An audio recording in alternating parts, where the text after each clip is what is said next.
안녕하세요. 반갑습니다. 입시전략 수석연구원 정희원입니다.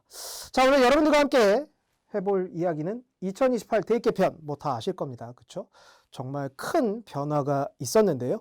자, 이러한 끝없는 입시 변화, 여기에서 우리가 초격차를 만들어야만 하겠죠. 그래야지만 이제 여러분들께서 원하는, 목표하는 그러한 곳에 진입을 하실 수가 있을 테니까요.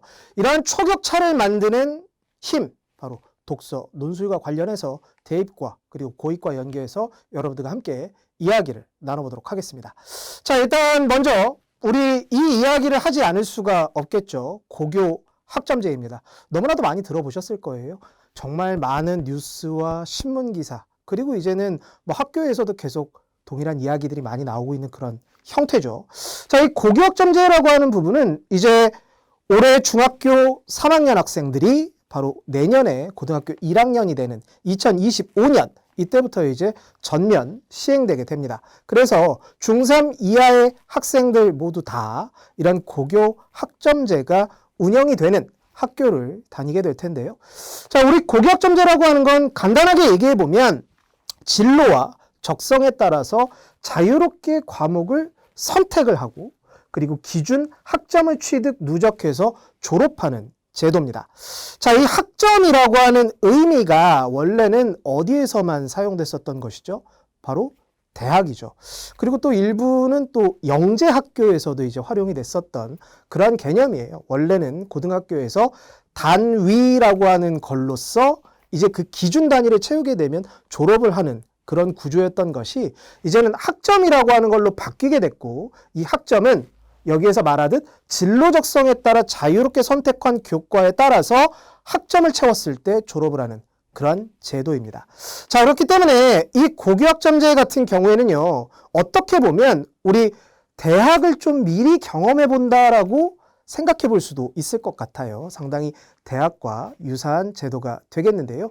자, 그래서 자유롭게 과목을 선택하는 부분, 2025년에 바로 전면 적용된다라고 하는 말씀을 드렸었고, 이 고교학점제는 결국엔 새로운 교육과정에 의해서 생길 수밖에 없는 것입니다. 그렇죠? 이 새로운 교육과정, 자유롭게 과목을 선택해야 되기 때문에 당연히 과목의 숫자가 어때야만 할까요?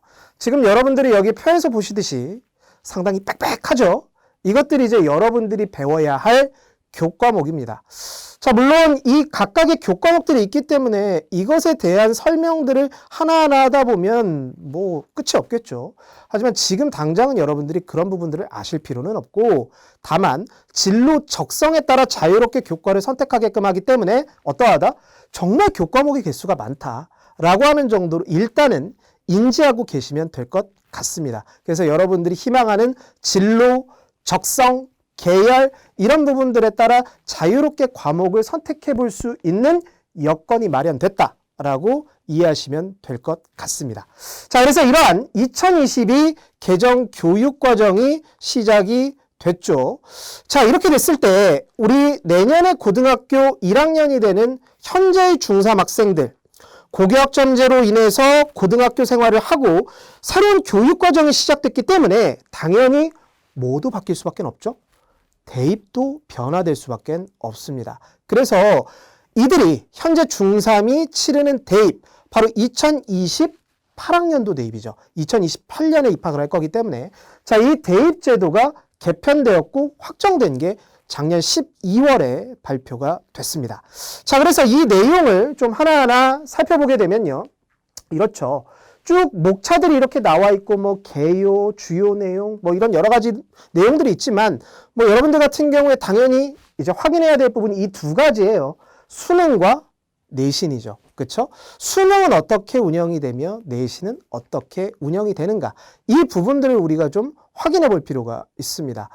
자, 어차피 여러분들이 공부를 열심히 해야 되는 사실은 변하지 않아요.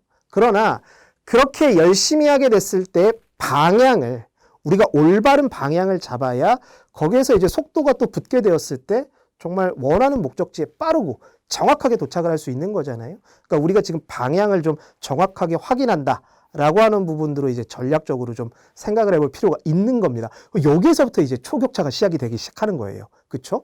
자, 그래서 수능과 내신입니다. 그럼 우리 하나하나 좀 살펴볼까요? 일단 수능부터 좀 보면 자, 이 수능 같은 경우에 가장 핵심인 단어는 얘예요. 응시자 모두가 똑같이 시험을 봅니다.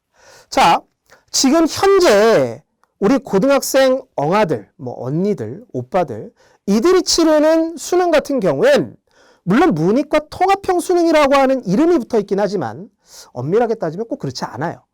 문과, 이과로 나누어진 수능이라고 볼 수 있습니다. 그렇죠? 물론 교육부에서는 공식적으로 그렇게 이야기하지 않지만 실제로는 문과 계열과 자연 계열, 그러니까 이과 계열 이쪽으로 나뉘어진 수능이나 마찬가지인 것이거든요. 그런데 여러분들의 수능 같은 경우, 그러니까 중3 이하, 현재 중3 이하의 수능 같은 경우에는 그렇지 않아요. 모두 다 똑같은 범위와 똑같은 교과목을 시험을 봅니다. 이게 아주 핵심적인 내용이에요.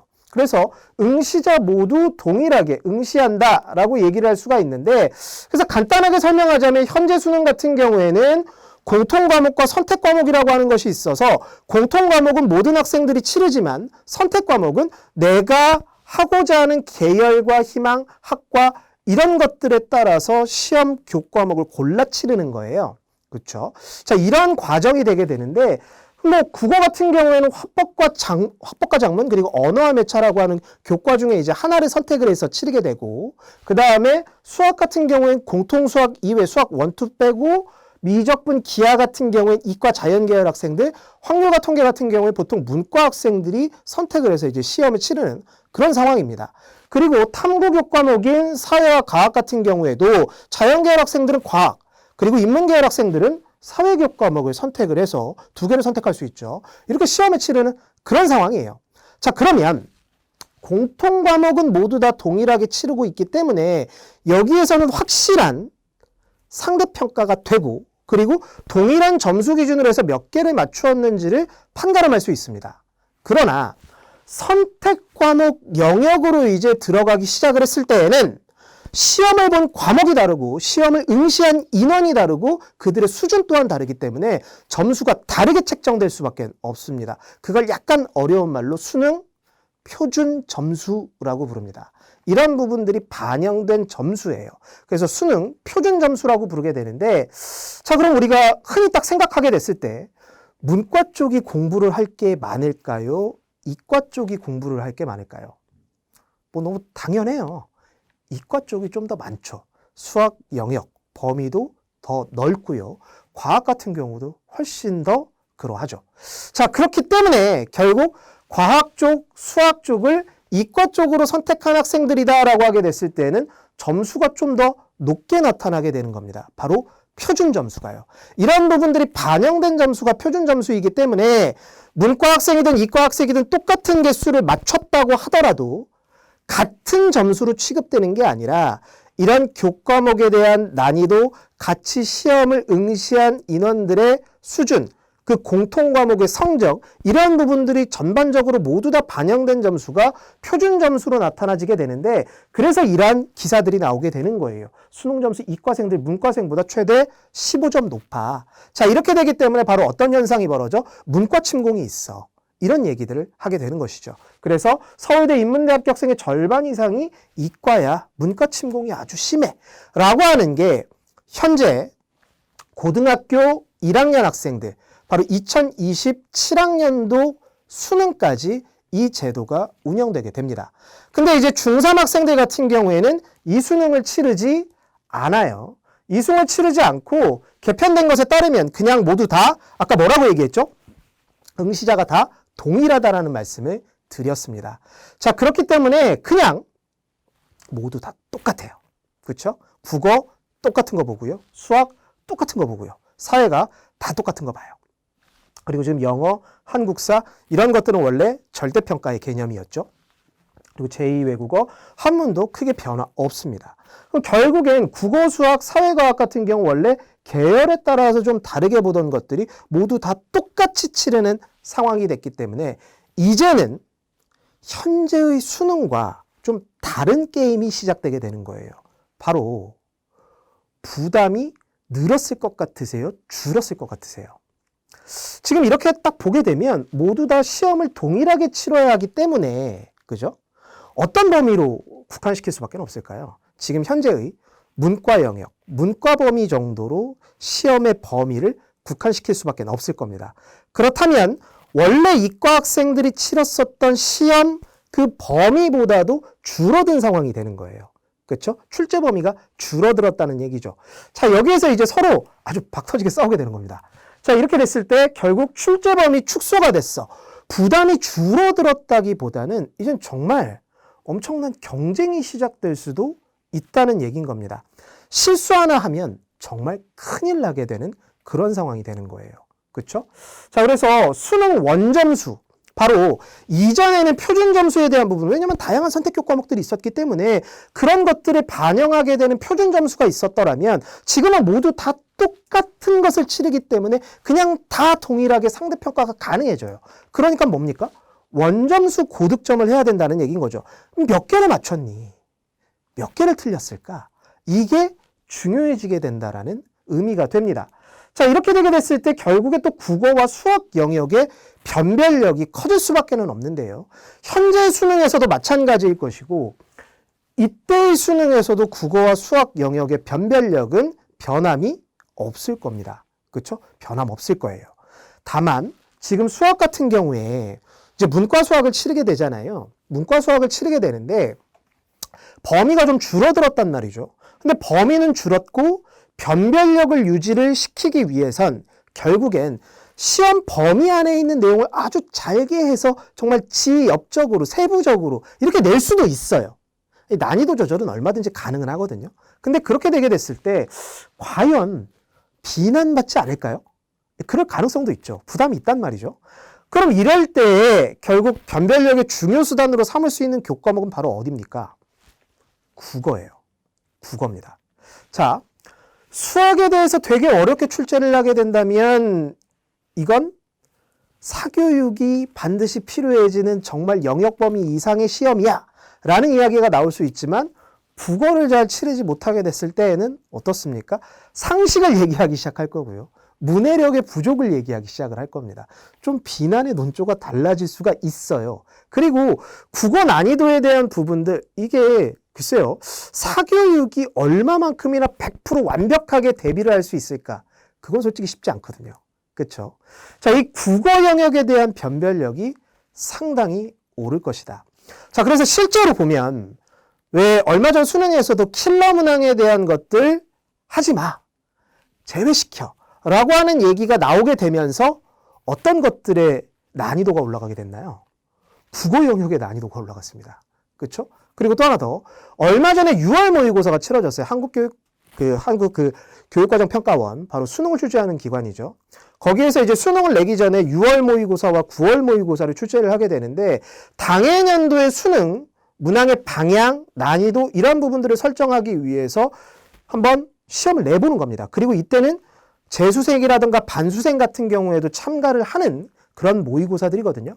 근데 지금 6월 모의고사에서 봤을 때 국어 영역의 난이도가 어마어마했어요. 상당했습니다. 그러니까 여기에서 변별이 생긴다는 거예요. 그러니까 여러분의 수능도 과연 크게 다를까? 꼭 그렇다고 볼 수 없다는 얘기인 거죠. 그렇죠? 국어가 여러분들의 대학의 향방을 가를 수가 있다라고 하는 말을 충분히 드릴 수가 있습니다. 정말 그래요. 그죠? 이건 여러분들 신문기사 조금만 찾아보시면 바로 아실 겁니다. 국어가 어마어마한 변별력을 발휘할 수 있다라고 하는 얘기를 말씀드릴 수 있을 것 같습니다. 자, 실수 하나하나가 정말 치명적인 결과를 나타냅니다. 가뜩이나 범위가 줄어든 수능. 하지만 여러분들의 지금 현재의 목표는 당연히 최소 인서울일 것이고 그럴 거죠. 그렇죠? 그리고 또 뭡니까? 이제 여러분들이 다 한 번씩 들어본 그러한 아주 좋은 대학들이죠. 그러한 곳들에 있어서 당연히 대학 측에서는 학업 능력이 정말 뛰어난 학생들을 뽑고 싶은데 이것만으로 완벽하게 그 학업 능력을 증명했다라고 보기엔 쉽지 않거든요. 근데 그런 수능임에도 불구하고 여러 개를 틀렸다? 이러면 학업 능력을 되게 의심할 수밖에 없는 거죠. 그래서 실수 하나하나가 치명적인 무한 경쟁의 시작이 될 수 있는, 그러하기 때문에 완전한 학습 능력이 필요한, 여러분들 그 개념, 기초, 이 부분이 매우 탄탄해서 이 내용들을 응용하고 활용하는 부분들이 정말 자유자재로 됐을 때, 내가 해당 개념을 정말 누군가에게도 자신 있게 설명할 수 있는 수준이 됐을 때, 바로 그때 진정한 수능 대비가 됐다라고 볼 수가 있게 된다는 겁니다. 그래서 무조건적인 선행, 과도한 선행, 이러한 부분들은 정말 피해야만 하는 입시 환경이 되었다라는 말씀을 분명히 전해드립니다. 완전 학습 능력, 만점 능력이 매우 중요해졌다. 이것이 변화된 수능이 바로 여러분들에게 알려주고 있는 부분들입니다. 바로 이 한마디가 그래서 되게 중요해요. 그래서 응시자 모두 동일하게 응시한다. 자, 수능은 이러했는데요. 그러면 우리가 수능 부분에서 아까 전에 국어 영역 변별력이 상당하다라는 말씀을 드렸었죠. 자, 근데 한번 보세요. 지금 국어 영역 같은 경우에 보면 공통 영역 한 34문제 정도 되거든요. 여기에 8개 지문이 있고 여기 안에 글자 수가 13,130자예요. 적습니까? 많습니까? 어마어마하죠. 그렇죠? 자, 그리고 이건 선택 과목이죠. 일단 언어와 매체도 있는데 대표적으로 화법과 작문 한번 가져와 봤어요. 자, 화법과 작문 같은 경우에도 보면 45번까지 이제 지문을 하게 됐을 때 10개 조금 넘는 지문인데요. 그러니까 문제인데요. 여기 안에서 이제 3개 지문을 놓고 그 정도의 문제를 이제 출제를 하거든요. 4,253자입니다. 3개 지문이. 자, 이렇게 되게 됐을 때 총 11개 지문이 나오는데 17,383자예요. 정말 많아요. 근데 이 17,000자를 몇 분 안에 처리해야 한다? 80분입니다. 80분 동안 여러분들이 17,000자를 빠르게 읽고 완벽하게 이해를 해서 적용시키기까지 가야 돼요. 그렇죠? 이러한 부분들로 얼마든지 타임 어택을 줄 수 있다는 얘기예요. 분량에 대한 어택을 줄 수가 있습니다. 이미 실제로 지금 수능이 그렇게 하고 있고요. 그렇죠? 자, 그래서 여러분들 이 국어 역량 정말 중요하다라고 하는 말을 아무리 강조해도 지나침이 없습니다. 그렇죠? 자, 이만큼의 분량이 소요가 된다. 자, 그리고 지금 여기 안에서 보면 수능 오답률이에요. 수능 문제 오답률. 그러니까 틀리는 비율이 되겠죠. 이게 이제 EBS에서 매년 발표를 해요. 매년 발표를 하게 됐었을 때 1순위에서 이제 10순위, 화법과 작문을 선택한 인원, 언어와 매체를 선택한 인원, 이렇게 쭉 놓게 돼 있었을 때 지금 오답률이 73.1%라고 하는 건 응시 인원 중에 73.1%가 틀렸다는 얘기예요. 자, 그러면 이 문제를 맞췄다라고 하는 부분은 당연히 어떻게? 상대적으로 봤을 때 다른 학생과 격차를 벌렸다라고 하는 얘기와 똑같은 겁니다. 뭐 이게 초격차죠. 다른 게 초격차가 아니죠. 자, 그런 상황이에요. 그러면 한번 이런 문항들이 어떠한 영역일까라고 하게 됐었을 때 상위 영역을 딱 보았을 때 이들이에요.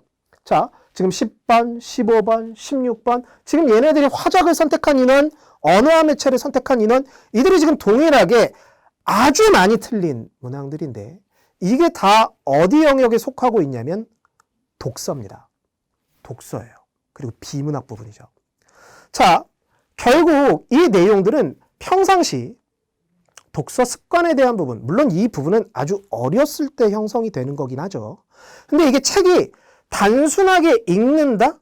여기에서 그치는 게 아니라 좀 더 독서를 더 많이 어려운 것들을 경험하고 그리고 그 내용들을 정확하게 파악해서 적용하는 능력, 연습들이 계속적으로 길러져야지만이 수능 때 빵! 포텐이 터질 수가 있습니다.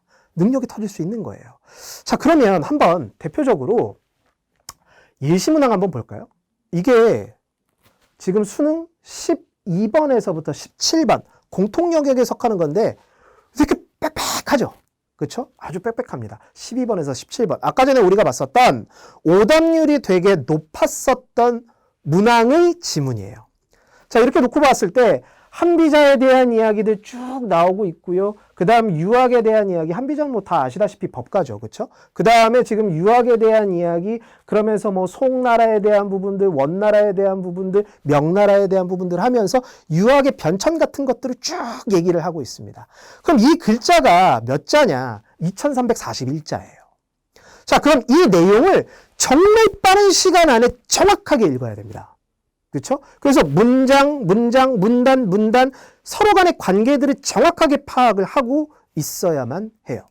자, 그렇게 해서 대표적으로 문제가 이런 것들이죠. 보기를 참고했었을 때 가나의 사상가에 대한 왕부제의 평가로 적절하지 않은 것이 무엇이냐라고 하면서 또 새로운 제시문을 출제합니다. 그리고 난 이후에 이런 부분들이 정말 제대로 정확하고 빠르게 이해했는가를 확인하기 위해서 다음에 이 문항들을 놓게 되는 거죠. 그러면서 그 문항에서 교묘하게 내용들을 바꿔가면서 어떻게 합니까? 출제하게 되는 겁니다.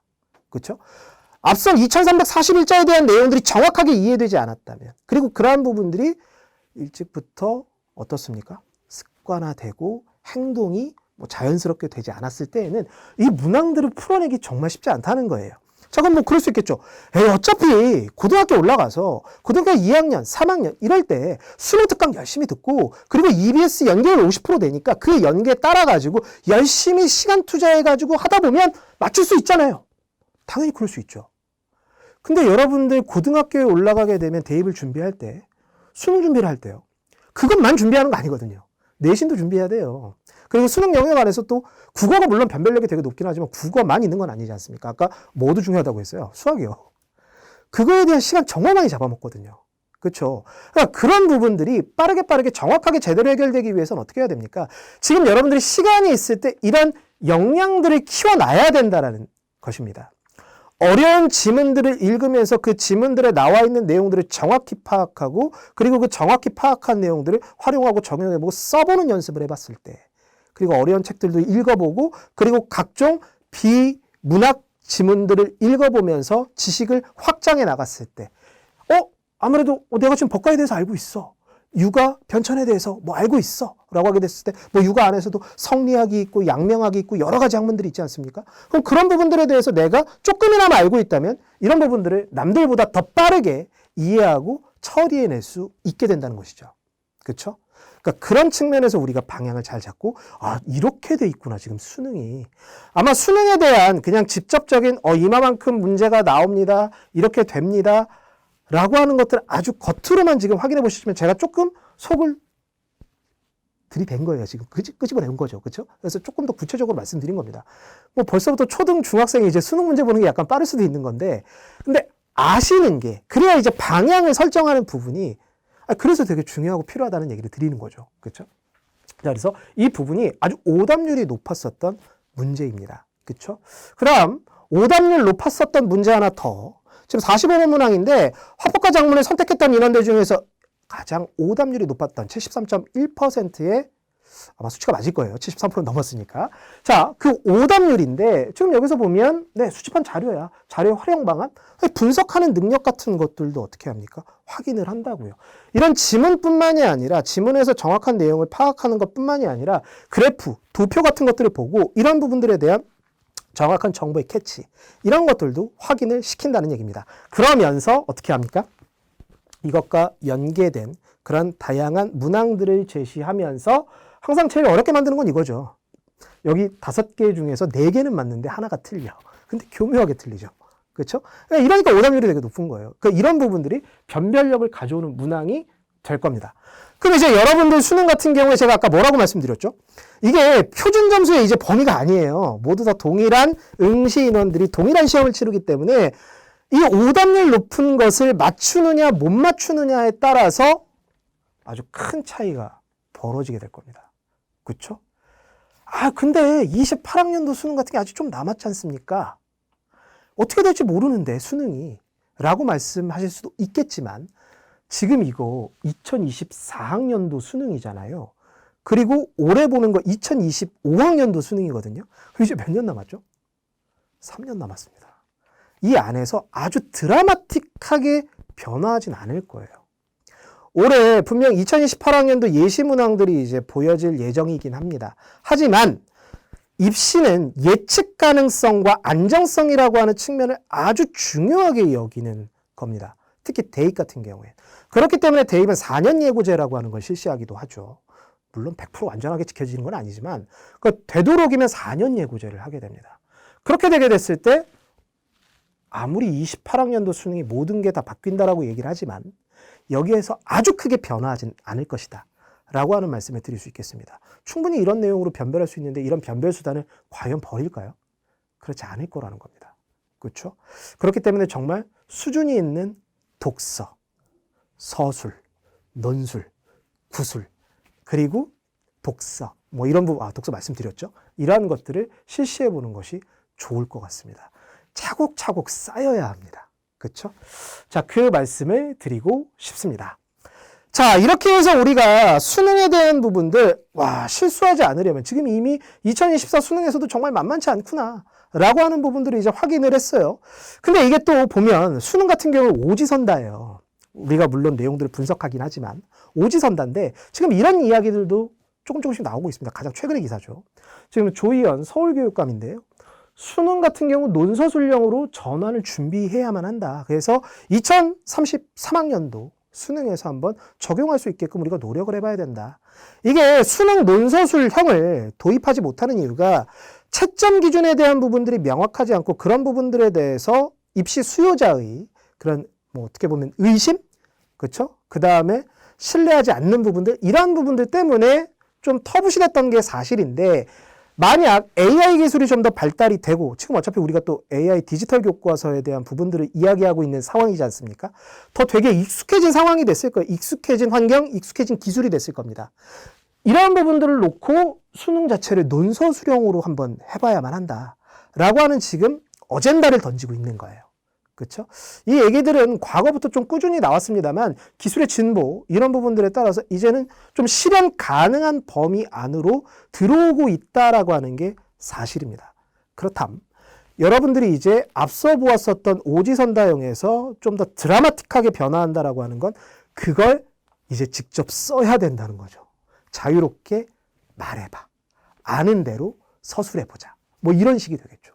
그렇죠? 그러려면 더더욱 앞서 말씀드렸던 뭐가 필요합니까?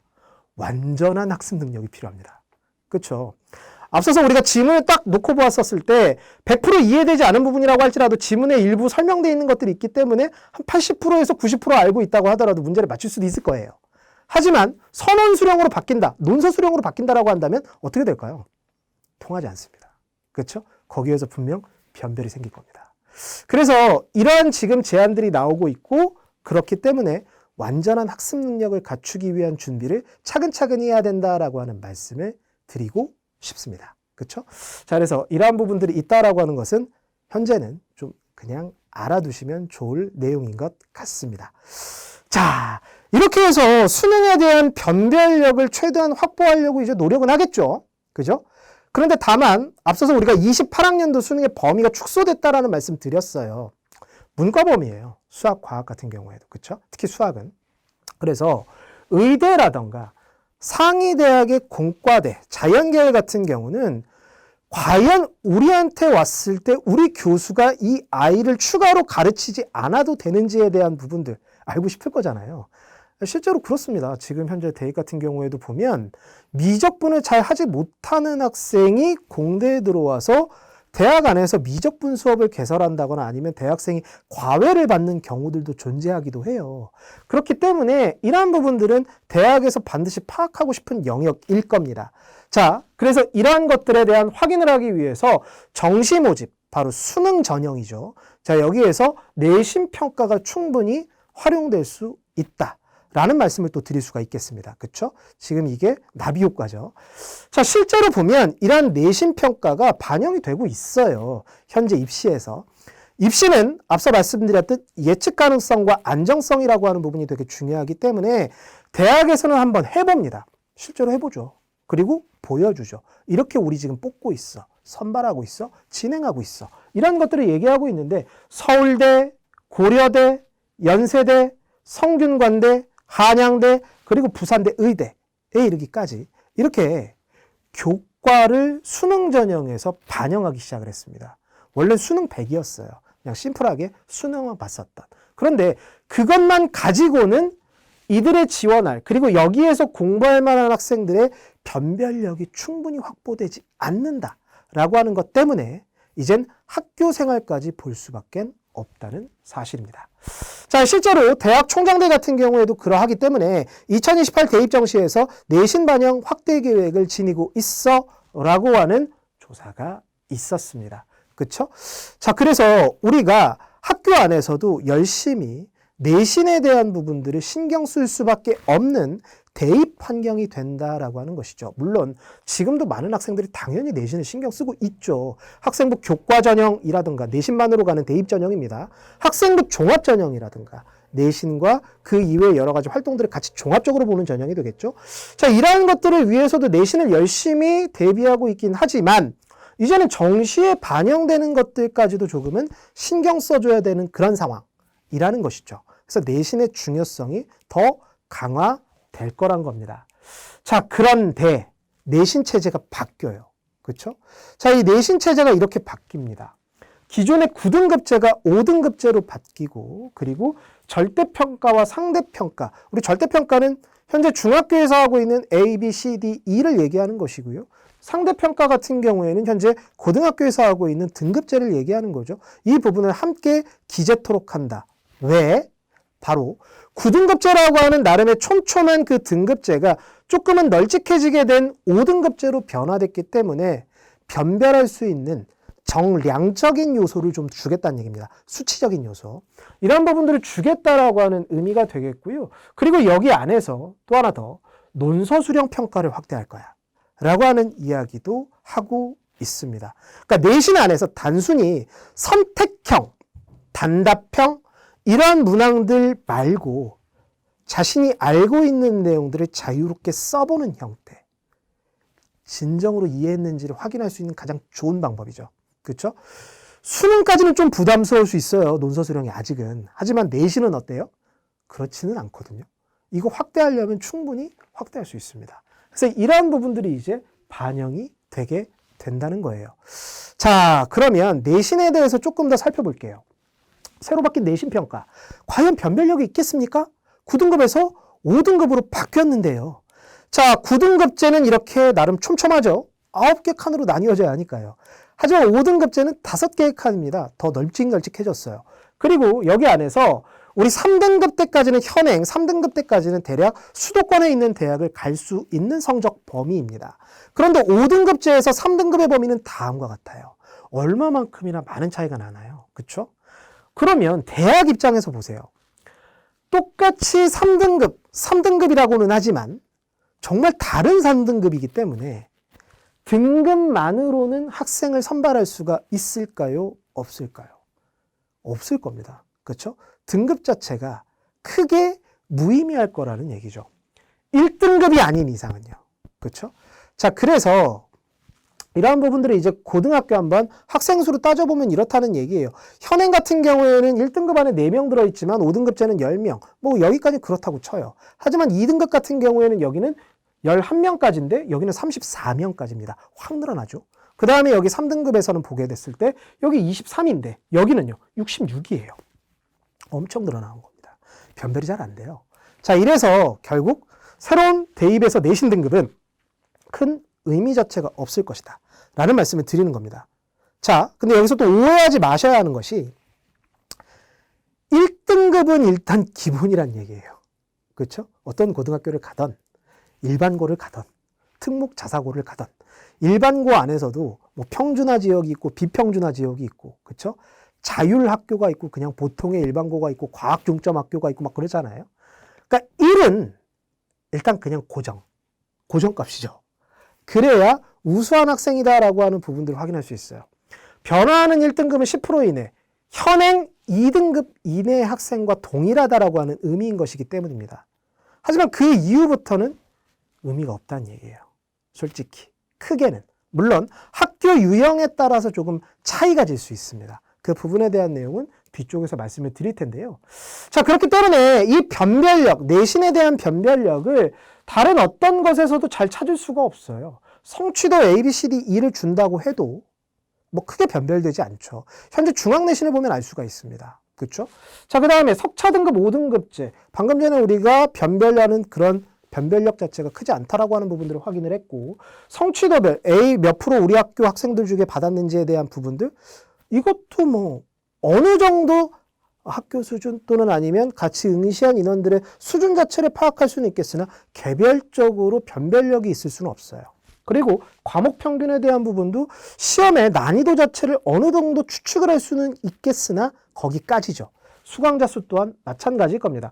만약에 수강자 수가 되게 적어. 라고 하면 등급이 좀 낮게 나온다라고 했었을 때 이해할 수 있는 범위는 되겠죠. 하지만 여기도 되게 개별적으로 변별력이 크게 높을 수 있는 범위는 아닙니다. 그럼 지금 이들 중에서 가장 변별력을 따질 수 있는 범위는 바로 어디? 얘죠. 바로 원점수입니다. 몇 점을 받았을까? 몇 개를 맞았을까? 틀렸을까? 이 영역인 겁니다. 그렇죠? 얘가 바로 변별력을 좌우할 수 있게 되는 것이죠. 자, 이미 대학에서는 반영을 하고 있습니다. 뭐 아시는 분들은 아실 거예요. 한국 외대 같은 경우에 반영을 하고 있는데요. 학생부 교과 전형에서요. 원래는 내신 등급만 반영을 했었던 학교였지만 여기에 원점수도 집어넣기 시작을 했었어요. 21학년도 대입까지는 전혀 그런 것 없이 등급으로만 학생부 교과 전형을 운영했었거든요. 자, 그렇기 때문에 외고, 국제고, 우리 다 아실 겁니다. 특목고죠. 자, 여기 있는 학생들 같은 경우 상당히 우수한 학생들이고 점수 높게 나와요. 다만 비슷한 학생들끼리 워낙 뭉쳐있는 곳이기 때문에 촘촘해요. 그래서 내신 등급이 잘 나오진 않습니다. 그렇기 때문에 등급제만 반영된다라고 하게 됐을 땐 당연히 어때요? 0%가 나올 수밖에 없어요. 그렇죠? 1등급. 그리고 외고에서는 아무리 1등이라고 할지라도 1등급 잘 나오지 않거든요. 보통 2등급대 후반 내지는 3등급대가 나옵니다. 그렇기 때문에 상대가 되지 않죠. 그런데 외대 입장에서 되게 아까운 거예요. 우수한 학생들인데 등급만으로 가르기엔. 그래서 바로 원점수 이걸 반영하기 시작을 했고 22학년도부터 합격자들이 나오기 시작을 합니다. 외고, 국제고 학생들이. 그렇죠? 왜냐하면 이들은 원점수는 높기 때문이죠. 그래서 이러한 것들이 24학년도 대입, 25학년도 대입, 26학년도 대입에 이르기까지 계속 유지가 됩니다. 계속 유지가 되고 있다. 결국 대학이 이렇게 유지를 하고 있다라고 하는 건 이 전형을 통해 충분히 재미를 보고 있고 검증이 됐다라고 하는 것으로 확인해 볼 수가 있습니다. 그리고 타 대학교의 입학처들도 분명히 이 내용들을 주목하고 있을 겁니다. 이미 외도가 성공적으로 운영을 하고 있기 때문이죠. 그렇죠? 자, 그래서 이런 식으로 이제 변화되는 입시에서는 반영될 수 있다라는 말씀을 드릴 수 있는데, 그러면 실제로 특목자사고 졸업생 몇 등급으로 합격을 했느냐? 한번 외고의 예를 들어볼게요. 이거 외고가 올해 공개했었던 바로 입시 결과 자료입니다. 실제로 공개를 했었던 자료이고, 원래는 외고에서 되게 대외비로 취급을 했었던 항상 자료들이에요. 근데 이제 자료 공개가 워낙 활발해짐에 따라서, 그리고 또 타 국제고 외고하고 또 경쟁도 해야 되니까 막 공개를 하기도 하거든요. 그렇게 놓고 봤었을 때 한번 1등급에서 9등급제까지, 현재 9등급제니까 이렇게 쭉 놓고 봤을 때 우리 방금 전에 외대 살펴봤었죠. 학생부 교과 전형. 지금 보세요. 미디어 학과예요. 근데 교과 전형으로 등급으로는 몇이에요? 거의 6이에요. 한 5.9 정도 되거든요. 그러면 만약에 등급제로만 하게 됐다라고 했을 때는 당연히 어땠을까요? 합격할 수 없어요. 근데 5등급이지만 지금 90점 이상은 어차피 90 이상은 A 1등급을 주고 있는 그런 상황인 것이기 때문에 얘는 1등급인 거예요. 그죠? 그래서 인기가 많은 미디어 계열이지만 이렇게 합격을 할 수 있었다. 그리고 다른 여타 일반고들이었다면 서울대 경제학부를 가기 위해선 몇 등급을 받아야겠습니까? 당연히 1이죠. 2는 절대 가지 못합니다. 그렇죠? 그다음 연세대학교 사학, 고려대학교 노원어문 등등 이런 데 같은 경우에도 지금 봤을 때 3등급 이후로 형성이 되어 있다는 사실을 확인해 볼 수가 있습니다. 그러니까 지금 여기에선 등급 너머에 무언가를 보고 있다라는 얘기인 것이죠. 그렇죠? 자, 그리고 이 외에 성균관대, 서강대, 한양대 같은 경우에도 4등급에서 5등급 초를 왔다 갔다 하고 있고요. 중앙대, 이화여대, 경희대, 시립대 같은 경우에도 5등급에서 6등급대를 왔다 갔다 하고 있습니다. 실제 입결 자료이고요. 특히 외고 같은 경우에는 N수생이 많지 않아요. 거의 대부분 현역입니다. 이들 같은 경우에 다 수시로 가는 것이고 학생부 종합 내지는 지금 외대 같은 경우 교과로 간 것이기 때문에 N수는 거의 없습니다. 다 현역이라는 얘기죠. 그리고 여기 안에서 건국대 글로벌 비즈니스, 숙명여대 문화관광학, 그리고 국민대 법학에 이르기까지.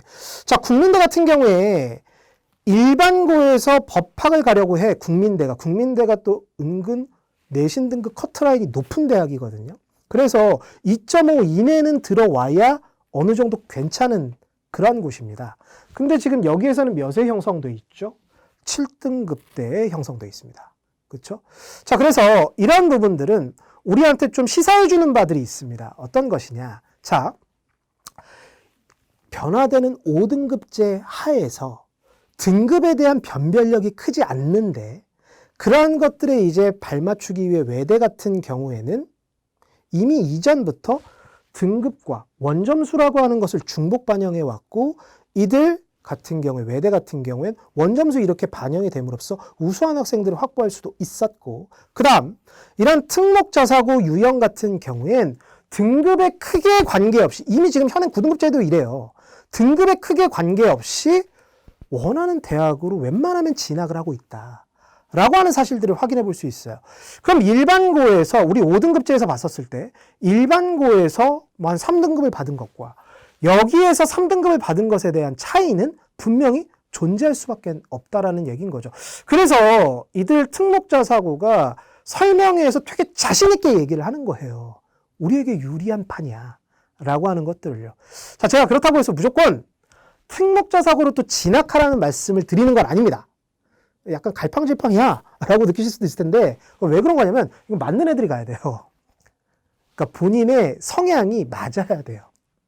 되게 자기주도적이고 멘탈이 강하고요. 경쟁을 나름 즐기는 이런 아이들이 가야 성공할 수 있습니다. 그렇지 않으면 집에서 집 가까운 곳에서 일반고를 다니며 착실히 학습하는 게 가장 좋아요. 그죠? 하지만 자신의 성향이 그러하다.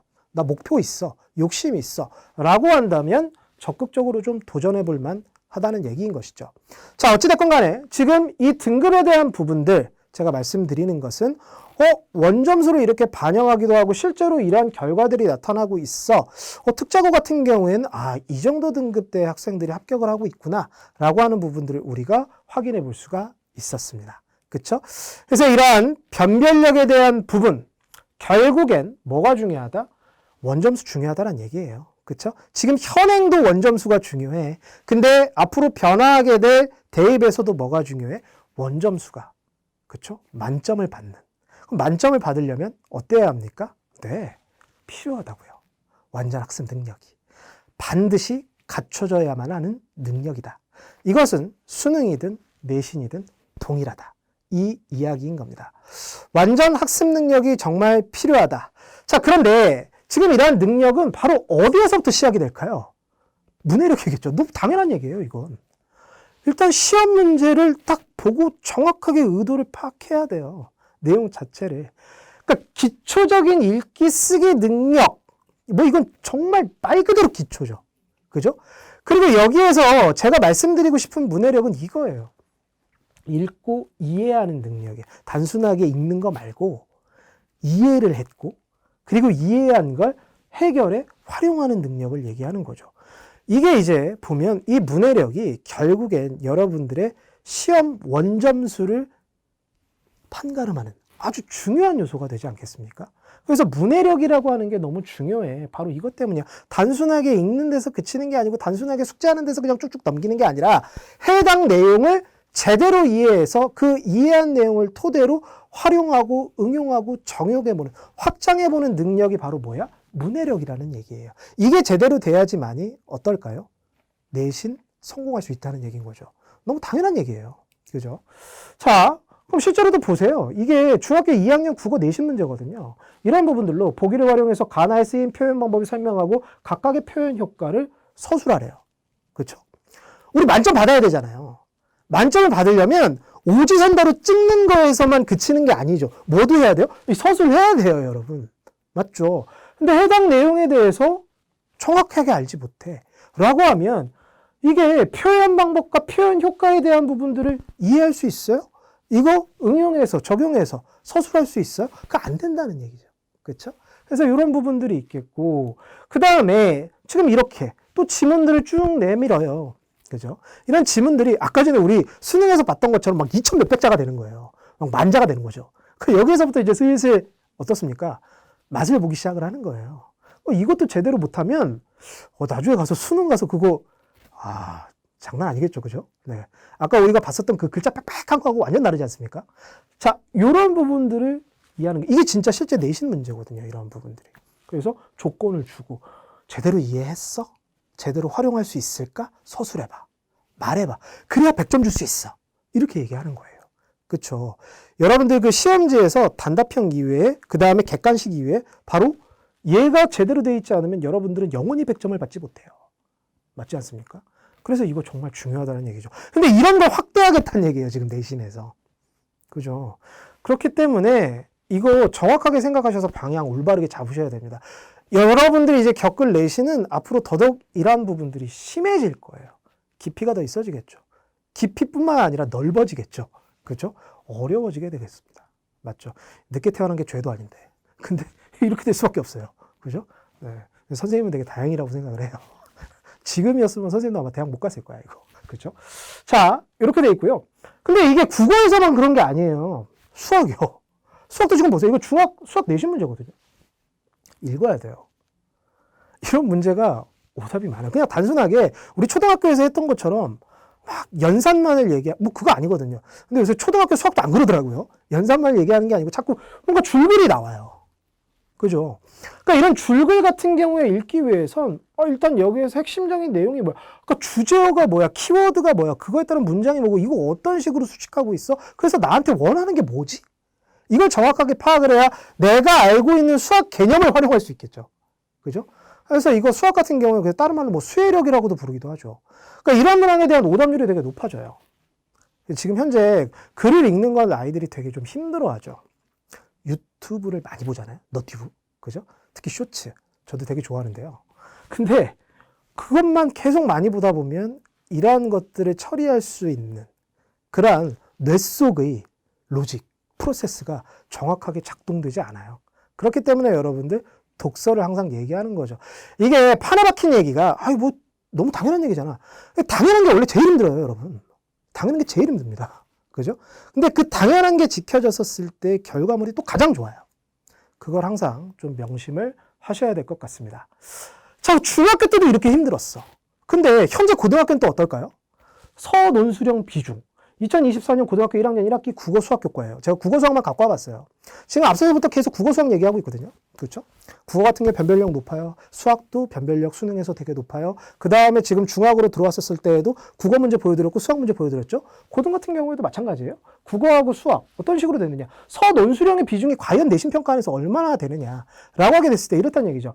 자, 지금 A고등학교가 있는데 이거 서울 지역에 있는 일반적인 보통의 고등학교인데 지금 이게 이 한 학기 동안 뭐 중간고사와 기말고사 여기 안에 지필고사만 들어가 있는 건 아니고 지필고사 이외에 수행평가도 있거든요. 이런 부분들을 총 합산하게 됐었을 때 선언수령 비중이 어느 정도쯤 되느냐라고 봤을 때 25%. 그러니까 이 정도면 여러분들이 내신 받기 정말 감사한 수준이죠.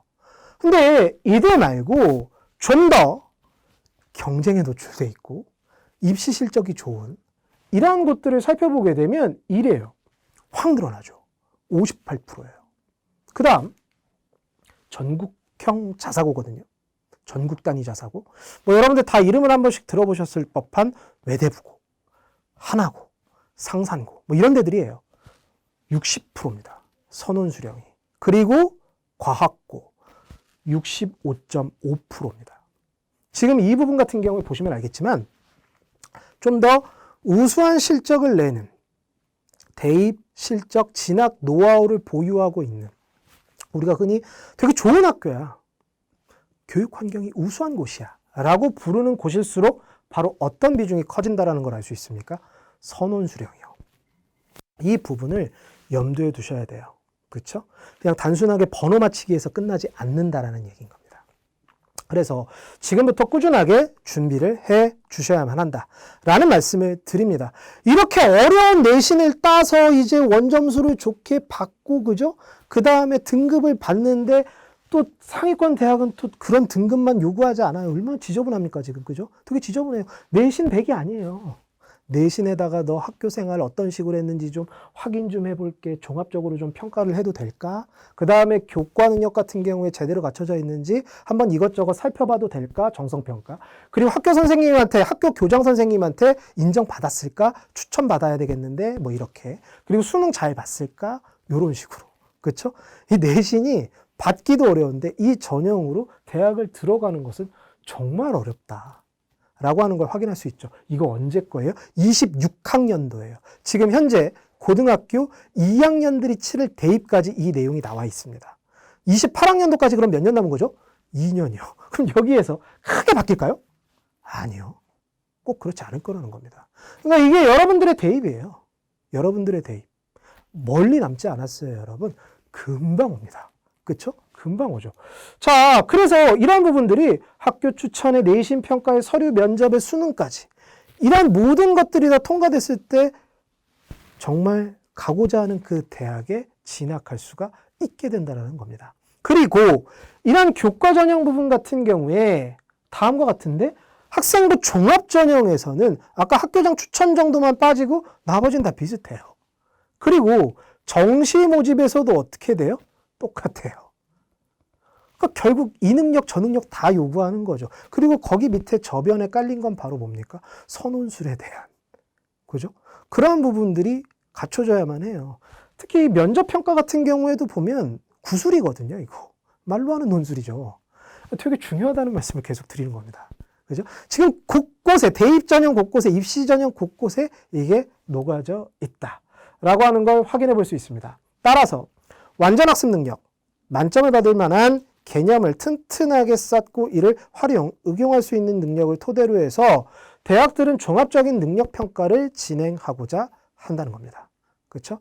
이러한 부분들이 지금 2028 대입 개편에 따라서 크게 어젠다가 주어지고 다른 여러 가지 여타 전형들을 분석해 보았을 때 나올 수 있는 결론이라는 겁니다. 그렇죠?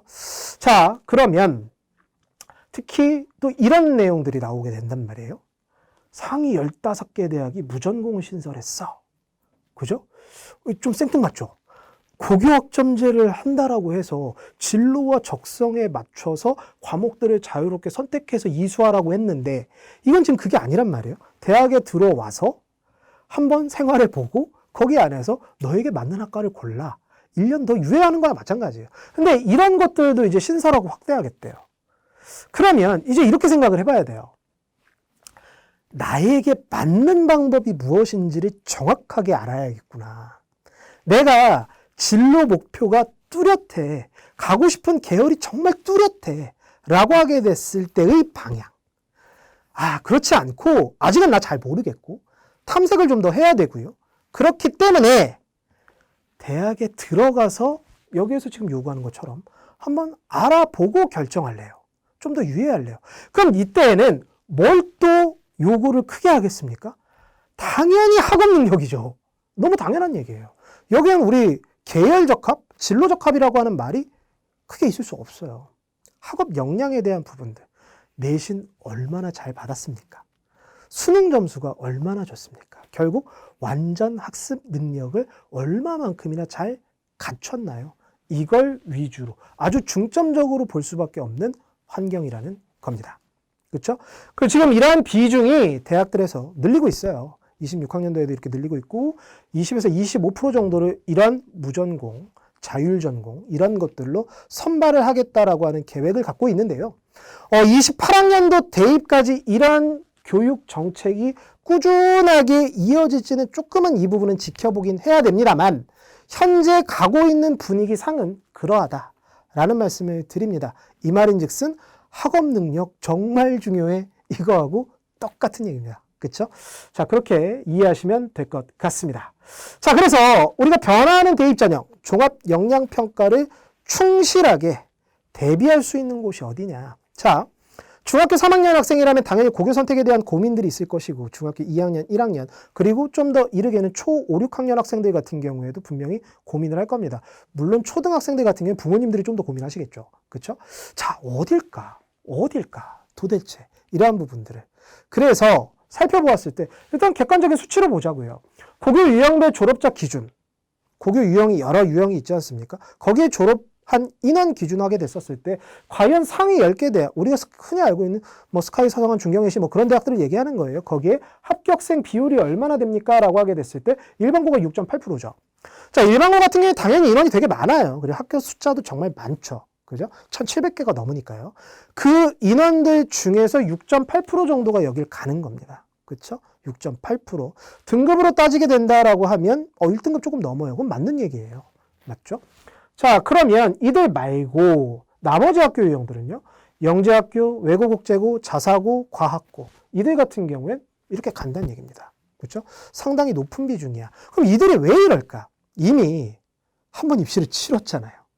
치열한 경쟁을 통해서 선발이 됐고요.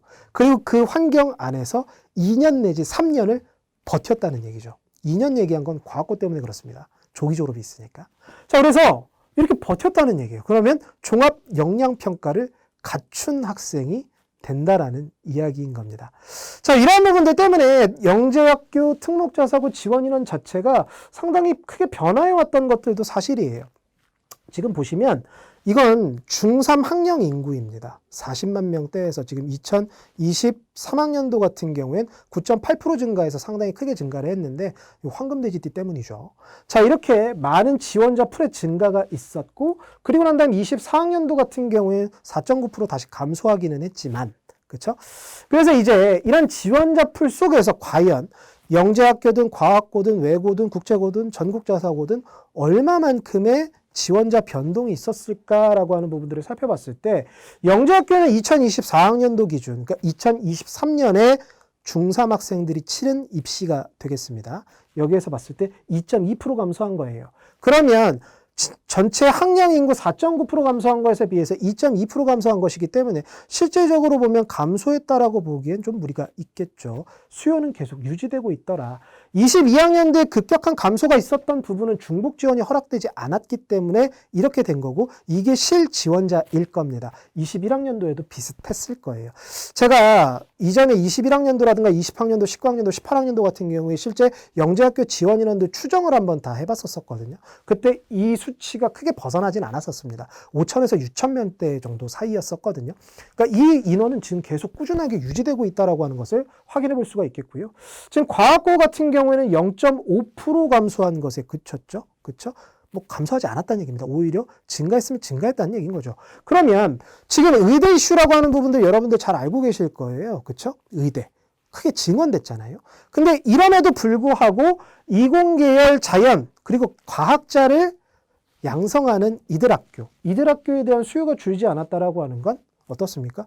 계속 수요가 있다는 얘기죠. 꾸준하게 있다는 얘기죠. 자, 그리고 외고국제고 보세요. 8.2% 증가했어요. 큰 폭으로 증가했죠. 이 말은 이것은 무슨 얘기입니까? 전략적으로 판단했다는 얘기죠. 이 학교로 들어가게 됐을 때 물론 문과야. 하지만 내가 목표하는 계열 대학에 들어갈 수 있다라고 하는 확신이 있다는 얘기예요. 앞서서 우리가 외고의 내신 등급대로서 합격하는 학교들과 학과들을 보았습니다. 그렇죠? 충분히 이러할 만한 선택을 하는 그런 학교 유형이라고 볼 수 있겠습니다. 그 다음에 이제 마지막으로 전국단위자사고인데 1.5% 증가했죠. 여기도 증가한 거예요. 그렇죠? 전국자사고는 특히 의대 이슈가 좀 있습니다. 의대를 잘 보내는 학교 유형인 것이기 때문에 1.5% 증가했습니다. 자, 그리고 지금 여기 안에서 외고가 전국에 28개교가 있고 국제고가 8개교가 있는데 그중 외고 28개교, 원래는 30개교 체제가 오랫동안 지속되어 왔었거든요.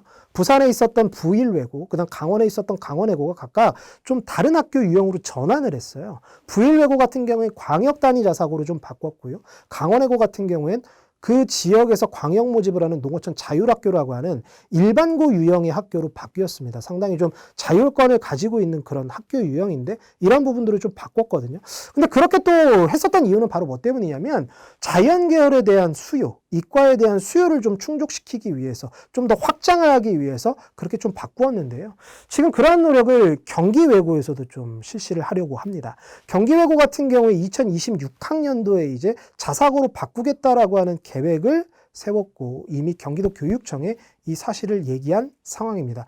그리고 실제 학교 설명회에서도 자사고로 간다라고 하는 부분들을 아주 강하게 어필을 하고 있는 그런 환경인데요.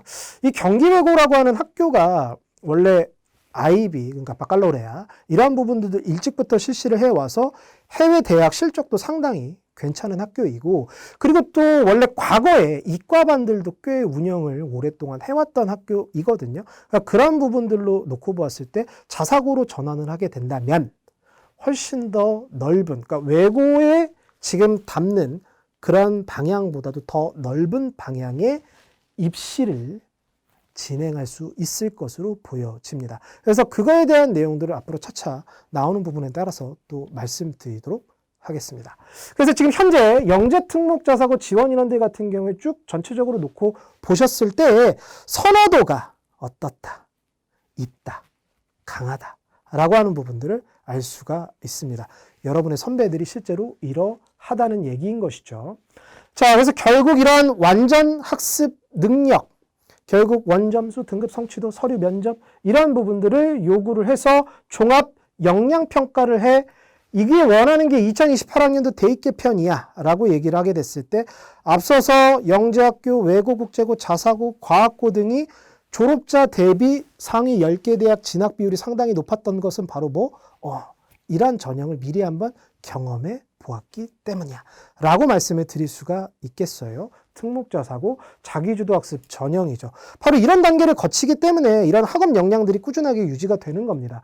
영재학교 다음과 같은 3단계 전형, 과학고 2단계 전형, 외고국제고 2단계 전형 이렇게 되어 있는데 영재학교 같은 경우에 1단계에서 교과와 비교과 각종 내용들을 종합적으로 다 봅니다. 얘네들 원점수까지도 다 보거든요. 학생부에서. 그리고 자기소개서라든가 교사 추천서라든가 이런 부분들을 활용을 하고 특히 영재학교 중에 한국과학영재학교 같은 학교에는 증빙자료를 제출하도록 하는 그런 부분들도 있습니다.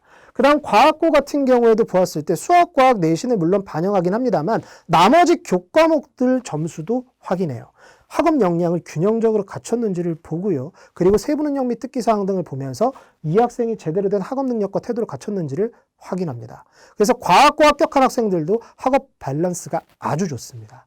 그 다음 외고국제고 같은 경우엔 영어, 내신 성적을 반영하고 동점자 처리 기준으로 국어사회, 그리고 자사고 같은 경우는 주로 주요 교과 국영수 과사를 반영을 하고 전교과를 반영하는 그런 학교들도 있긴 하거든요. 민족사관고등학교라든가 북일고 같은 학교들은 전교과를 반영을 하기도 하는데 1단계에서 이렇게 내신을 반영을 합니다.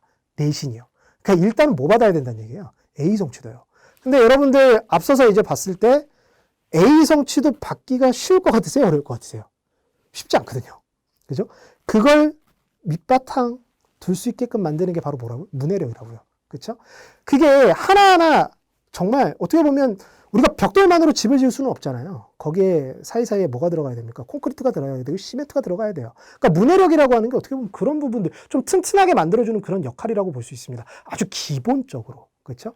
그래야지만이 이런 꿈에 도전해 볼 수가 있는 거예요. 이런 환경으로 나아가 볼 수가 있는 거예요. 그렇죠? 그래서 이렇게 1단계에서 내신 평가를 하게 됩니다. 자, 이렇게 놓고 보았을 때 특목자사고 합격자 주요 교과 A 성취도 평균 비율을 딱 놓고 보면 국영수 과사를 얘기하는 거죠. 영재학교, 과학고, 전자고, 외고국제고가 다음과 같은데요.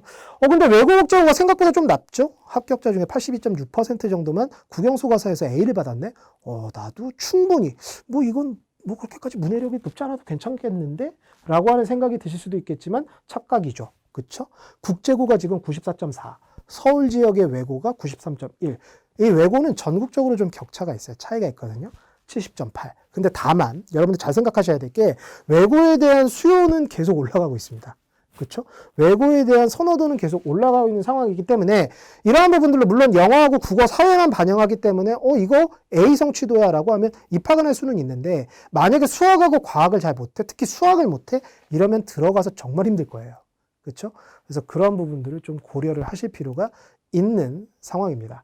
자, 이렇게 해서 1단계 내신에 대한 부분들이 통과가 되게 되면 2단계에서 바로 본격적인 평가 단계가 이루어지게 되는데 영재학교 같은 경우에 이제 지필고사를 하고요. 그 다음에 합격한 인원들 같은 경우 학교로 가서 직접 여러 가지 실험도 해보고 설계도 해보고 면접도 해보고 탐구도 하고 다양한 것들을 하거든요. 그러니까 얘네들은 조금 논외. 근데 과학고 같은 경우는 소집 면접이라고 해서 공통문항 쭉 구술을 하게끔 하고요. 외고국제고, 자사고 같은 경우에도 면접을 실시를 합니다. 자, 그러면 일단 서류평가 를 통해서 바로 뭘 확인을 해? 지원자의 특성을 확인을 하고요. 학업 능력을 제일 먼저 확인을 해봅니다. 한번 쭉 보는 거예요. 전체적으로. 그리고 난 다음 면접을 통해서는 직접 만났을 때 느낌이 오죠. 했는지 안 했는지. 뻥인지 아닌지. 그렇죠? 과장이 됐는지 안 됐는지. 이러한 부분들을 이제 좀만 물어보면 확인할 수가 있습니다. 그래서 이러한 부분들을 이제 면접을 통해서 확인을 하게 되는데, 자, 일단 서류부터 자기소개서 제출을 하죠. 그래서 자기소개서를 쭉 내게 됐을 때 스스로 공부했던 것, 우리 학교 왜 들어왔습니까? 앞으로 뭐 할 거예요? 그 다음 다른 사람들하고 잘 지낼 수 있습니까? 이런 여러 가지 영역에 대한 부분들을 확인을 합니다. 그래서 서류로 지원자의 특성, 학업 능력을 이러한 부분들로 이제 1차적으로 확인을 하게 되는데, 자, 그럼 자기소개서에 과연 뭘 쓰냐는 거죠. 뭘 쓸까? 뭐 문제를 몇 문제 풀었습니다. 영단어를 몇 개를 외웠고 이런 걸 쓸까요? 아니요. 제일 싫어하죠. 그냥 바로 광탈이에요. 그죠? 안 뽑을 겁니다. 자, 이렇게 됐을 때 그럼 쭉 보세요. 이거 지금 전국자사고 합격자 자기소개서인데 여기 안에서 봤을 때 이 자기소개서 내용이 지금 뭔가 빽빽하죠? 지금 여기서 보면 꿈이 있습니다. 그리고 난 다음에 학교에 대해서 알아봤어요. 뭐 당연한 얘기겠죠. 내가 3년 동안 지내야 되는데. 자, 그리고 난 다음에 영어 공부의 필요성을 느낀 이유에 대해서 이제 쭉 얘기를 하고, 그리고 난 다음 강연도 보았고, 자, 자기주도 학습에서 이제 중심적으로 얘기할 수 있는 부분은 바로 뭐다? 책입니다. 독서예요. 합격자들 독서 정말 많이 활용합니다. 내용들을. 이걸 통해서 내가 어디에 지적인 호기심이 있는지를 확인하고, 그런 지적 호기심을 채워나가는 데 있어서 책을 어떻게 활용했는지 자세하게 얘기합니다. 그리고 이런 부분들을 교과로 연계시키는 게 보통의 합격자들의 자기소개서 패턴이에요. 그래서 독서가 되게 중요합니다. 그러면서 확장되어 나가는 거예요. 자, 이렇게 돼 있고, 그래서 독서를 통해서 또 계속 얘기를 하고 있죠. 그러니까 제가 특정 내용만 가져와서 이렇게 얘기하는 게 아니에요. 실제로 상당수의 학생들이 독서 정말 많이 활용합니다. 그죠? 그래서 학교 입장에서 봤을 땐 스스로 자기주도 학습을 한다라고 하는 건 궁금해서 찾아보는데, 그 찾아보는 게 뭐 어디 찾아보겠어요? 자유롭게 인터넷을 찾아본다?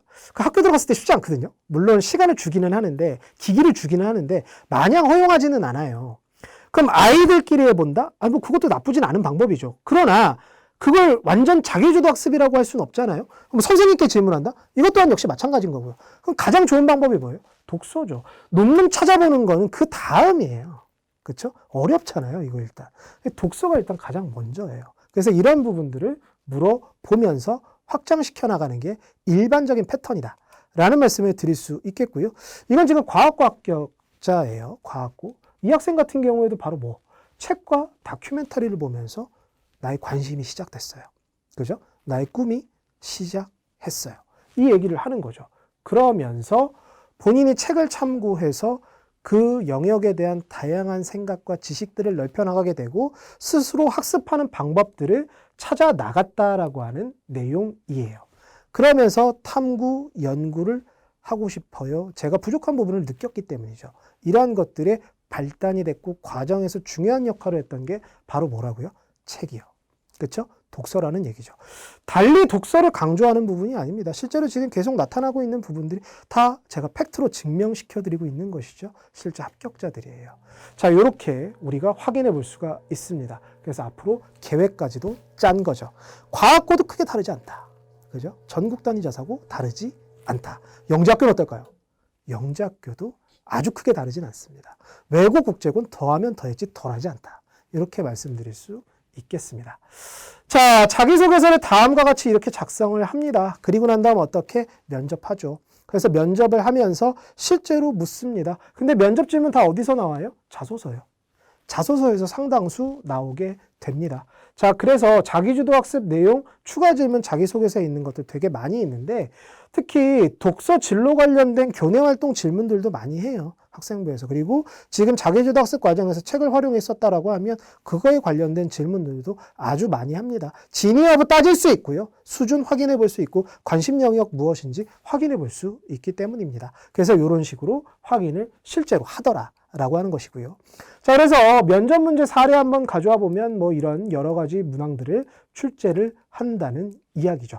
그래서 독서에 대한 내용 그리고 자기주도 학습에 대한 부분도 이런 것들을 쭉 얘기를 할 때 자신이 얘기하고 있는 것에 대한 근거를 책으로 삼는다라고 하게 된다면 아주 좋은 답변입니다. 실제로 그래요. 저의 뇌피셜이 아니라 입학 관계자들이 입을 모아 하는 이야기들입니다. 객관적으로 무언가 이야기가 근거로 제시가 될 때 정말 좋은 답변이 될 수 있어. 생각 있게 공부했구나, 응용했구나, 활용했구나, 이러한 부분들을 확인해 볼 수 있다는 얘기입니다. 자, 그 다음 아까 전에 수혜령 말씀드렸는데 이거 모 학교죠. 이거 어딘지 아시겠어요? 전국 단위 자사고인데요. 이 같은 경우에 지금 보면 상상고입니다. 상상고 2024학년도 기출문제인데 수학인데 수학이 아닌 것 같죠? 그죠? 되게 길어요. 자, 그렇기 때문에 수혜력, 역시 또 글을 읽어내는 능력, 정보를 처리하는 능력, 그런 부분들을 활용하는 능력이 상당히 중요하다는 말씀을 드립니다. 자, 이렇게 해서 우리가 면접에 대한 부분들 살펴보았고요. 전국 단위 자사고.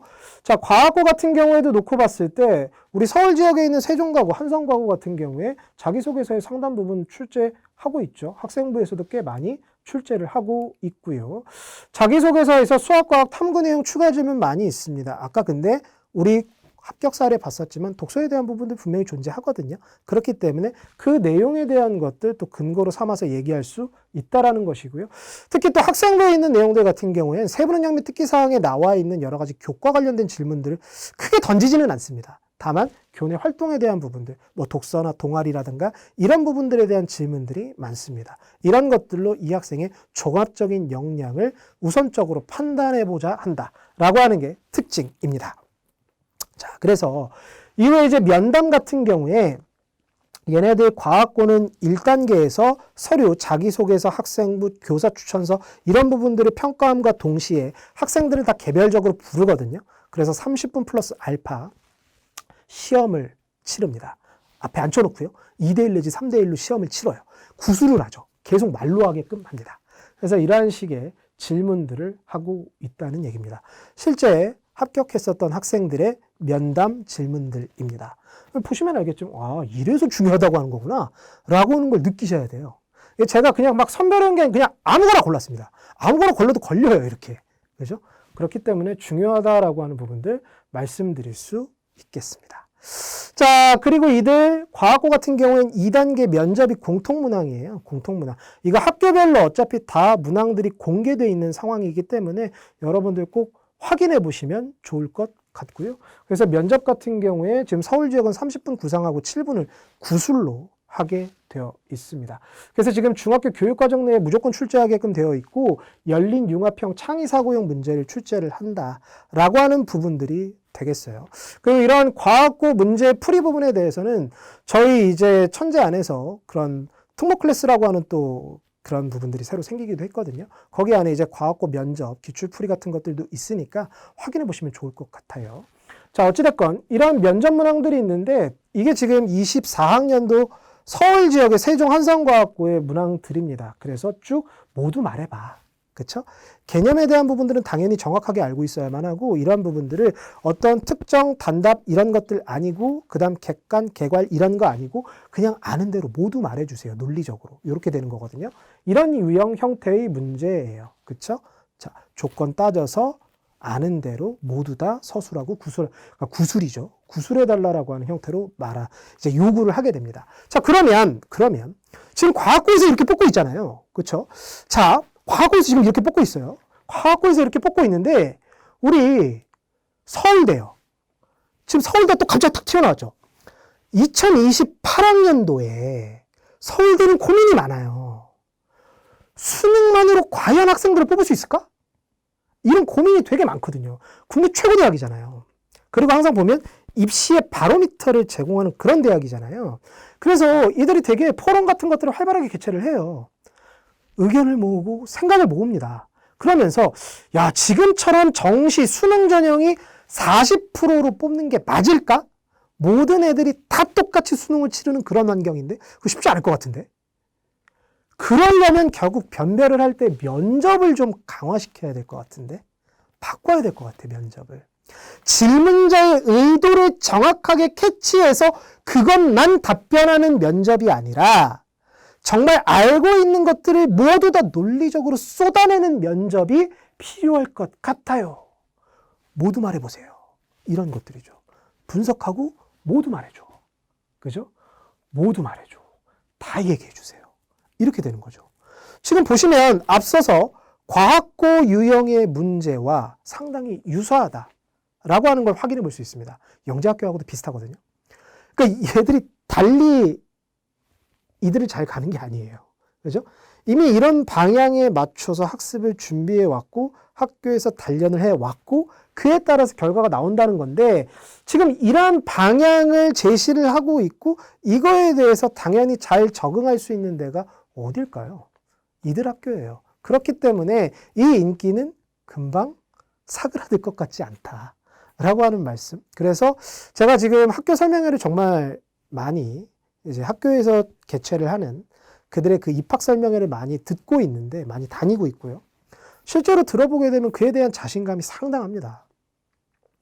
우리 학교에 와서 공부를 하면 그렇게 맞춰서 될 수 있어. 능력을 키울 수 있어 라고 하는 얘기들을 하고 다양한 프로그램들을 얘기하고 있죠.